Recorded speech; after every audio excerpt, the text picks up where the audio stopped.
Alam nyo ba, inatasan ng LTFRB ang mga drivers na i-refund ang discount ng students, PWD at senior citizens. Pero dahil dito, nako, namimili na po mga ibang drivers na isasakay po nila. Ang tanong, fair ba na i-shoulder nila ito o dapat yung kumpanya ng mga ika nga TNVS or may-ari ng sasakyan ang dapat mag-shoulder nito? Okay, para maintindihan po natin itong issue na ito, batas sa Pilipinas na ang estudyante, PWD, seniors ay dapat entitled sa 20% discount.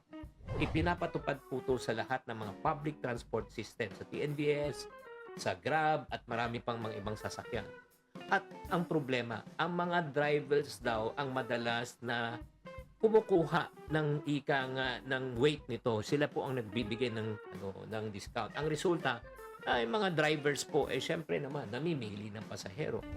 Ang tanong, sino ba talaga magbibigay ng discount? Pag-uusapan muna natin yung pros and cons. Kung driver, syempre simplified ang implementation, direkta na binabawas na sa alam na ng driver kung sino sasakay. At least at the same time, alam nila kung bata ba niya, estudyante o PWD. Ang problema, mapapawasan syempre ang kita po nila. 'Di ba? At the same time, nakaka-demotivate po. 'Di ba, natutokso na siguro yung mga ibang drivers na lumabag. Imagine mo, kung malaki rin po makakaltas sa kanila, parang sila rin nakakawawa. Ang pros naman dito, syempre, ang kumpanya mas may stable income, 'di ba? Kumpara naman sa mga driver. At syempre na kapag hindi nababawasan ang kita ng driver, magiging motivated din naman yung mga ika nga drivers. Ang kumpanya naman, syempre, gusto naman mabawi yung 20%. Baka idagdag na naman sa pasada or if not, idagdag naman sa yung tinatawag nating boundary sa driver. At syempre naman, kailangan pag gumawa ng sistema para malaman kung ilang percentage ang binibigay ng discount kasi hindi naman sila ang nagda-drive. Pero alam mo, pinakamagandang solusyon yan. Pinaka-best siguro, it's shared responsibility model. Ano ibig sabihin po no? Ang kumpanya at ang driver, baka pwedeng pag-usapan at sila po ang maghati. Diba?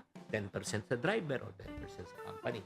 Pangalawa, ito pa, isang sigurong panukala o suggestion o galing po kay Congressman Chinkitan. Ito po, subsidy from the government, local government or let's say national government na pwede mag-offset na lang po sa mga discounts similar sa Pantawid Pasada program. Nagbibigay tayo ng fuel voucher sa mga driver. Yun ang ginagawa. O pangalawa, transparent pricing. Gumawa ng sistema kung saan malinaw ang hatian ng fare at discount para maipaliwanag ito sa mga pasahero. Ultimately, mga kapatid, kailangan po magtulungan, kailangan magbigay po ng, again, it's a batas po yan na magbigay ng diskwento sa mga PWD, seniors at mga estudyante. Pero on the other hand, kailangan pangalagaan din natin ang kapakanan ng driver at syempre naman yung mga nagpapatakbo ng negosyo. Kayo, ano sa palagay nyo ang pinakamagandang solusyon? Tatandaan, tamang karunungan, tamang disiplina ang susi sa pag